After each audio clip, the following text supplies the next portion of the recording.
நான் அன்புவே கல்யாணம் பண்ணிக்கிறேன். ஏய், நீ சரினாலும் இல்லைனாலும் இந்த கல்யாணம் நடந்தே தீரும்.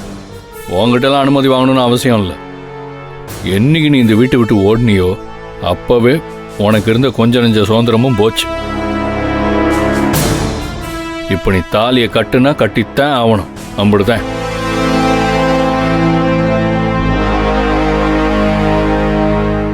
மாப்பிள்ள, நாங்கள் என்ன கேனைங்களா இந்த வீட்டில் இருக்கிற எல்லாருடைய ஏச்சியும் பேச்சையும் கேட்டுட்டு உக்காந்துட்டு இருக்கிறதுக்கு? எதுக்காக நாங்கள் இங்கே இருக்கோம்?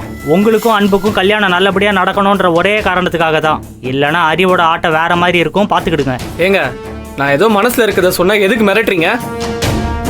எனக்கெல்லாம் திரும்ப இந்த வீட்டை விட்டு போகிறதுக்கு ரொம்ப நேரம் ஆகாது. ஓ, அந்த எண்ணம் வேற இருக்கா உங்களுக்கு? எங்க மறுபடியும் வீட்டை விட்டு ஓடுங்க பாப்போம். எடுத்து வைங்க. பேசாம இரு.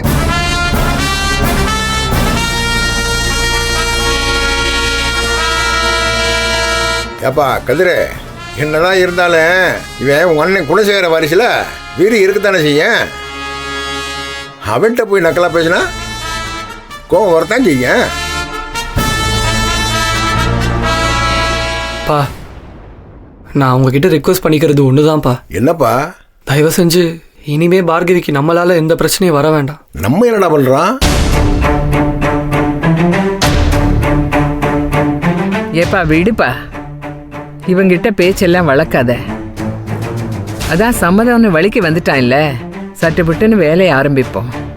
கல்யாணத்தை நல்லபடியா முடிப்போம். அதுவும் சரிதான் தர்ஷா, சந்தோஷம்ப்பா.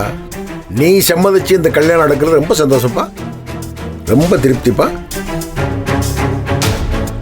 ஆனா ஒண்ணுப்பா, நீ இந்த கல்யாணத்துக்கு ஒத்துக்கிட்டதுனால வெளியில விட மாட்டேன். கல்யாணம் முடிகிற வரைக்கும் இந்த வீட்டுக்குள்ளே இருக்கணும். நேரம் மண்டபத்துக்கு போறோம், நீ தாலியை கட்டுற. சரியா?